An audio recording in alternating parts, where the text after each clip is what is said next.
Good morning. Today is Wednesday, May the 31st, and my name is Sister Charlene Winston, and we're bringing you the lesson this morning. Our lesson is repeated backsliding.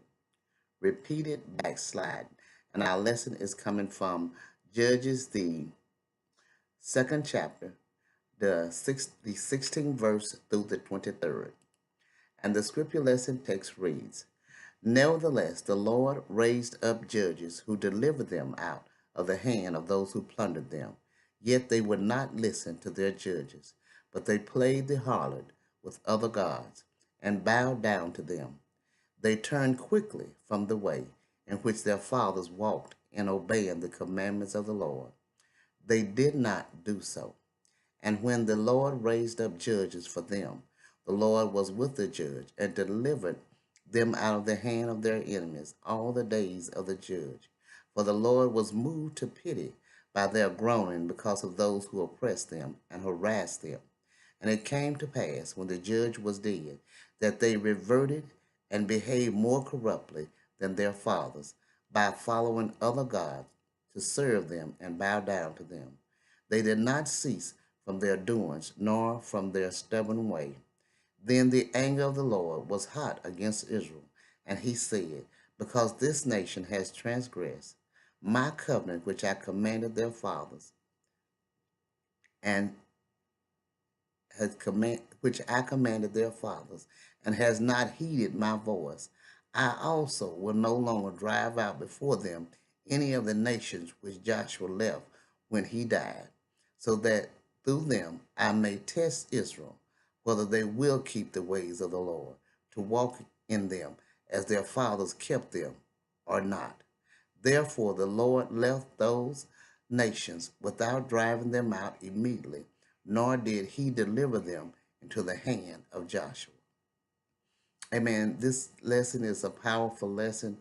It reminds of us of many times ways that we as Christians act, and he give us heed that we should watch what we are doing and not follow after the ways that they have. We should go forth and do the will and work of the Lord. In the 16th verse, it said, The Lord raised up judges who delivered them out of the hand of those who plundered them. That is just when many times we get into stress and trouble and situations. And the Lord bless that we are brought out through the hand of someone that is leading the way in a godly fashion, whether it be a minister or whether it be someone in our family that's leading us out of situations. And then we revert back to situations that we have once been doing that caused the problem in the first place. It said, Yet they would not listen to their judges, but they played the harlot with other gods and bowed down to them. They turned quickly from the way in which their fathers walked in, obeying the commandments of the Lord. It's like many times we say that we are going to do right, we're going to make a change, we're going to walk in the way in which that is right, and we quickly find ways to go forth and do different things, to do things that we're not supposed to be doing.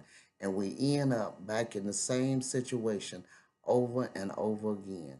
And when the Lord raised up judges for them, the Lord was with the judge and delivered them out of the hand of the enemies all the days of the judges. When the Lord put someone in our life, he protects them and he guides them and he watches over them.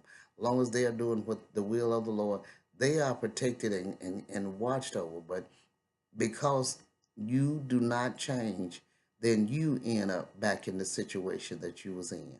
And so it came to pass when the judge was dead that they reverted and behaved more corruptly than their fathers by following other gods, as we follow things that we shouldn't, drinking and what drugs or whatever the case may be, or whatever the problem may be that continues to cause us to get into situations that we shouldn't be in.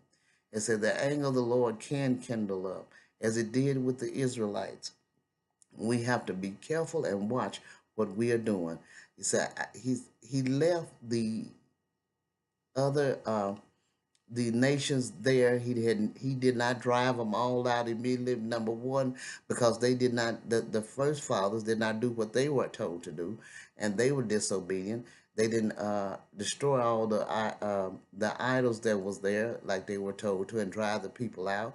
They allowed them to stay, and so since they had not did that, the Lord allowed this to continue, and it stayed in their life as our lesson said yesterday, as a thorn in their side, and that thorn in their side came up through the children's and their children's children, where they began to pick up situations and things that was not right.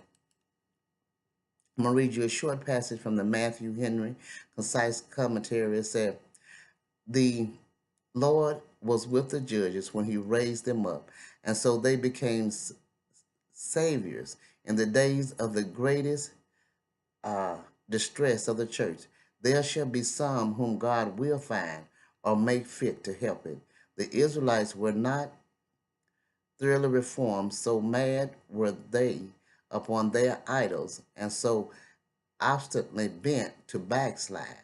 Thus, those who have forsaken the good ways of God, which they have once known and professed, commonly grow most daring and desperate in sin, and have their hearts hardened. Their punishment was that the Canaanites were spared, and so they were beaten with their own rod. Men cherish and indulge their corrupt appetites and passions. Therefore, God justly leaves them to themselves under the power of their sins, which will be their ruin. God has told us how deceitful and desperately wicked our hearts are, but we are not willing to believe it until, until by making bold with temptation, we find it true by sad experience. We need to examine how matters stand with others, with ourselves, and to pray without ceasing that we may be rooted and grounded in love, and that Christ may dwell in our hearts by faith. Let us declare war against every sin and follow after holiness all our days. And if we leave a good example, through the grace of God, our children and our children's children will follow after. I pray you meditate on this lesson. Y'all have a blessed day.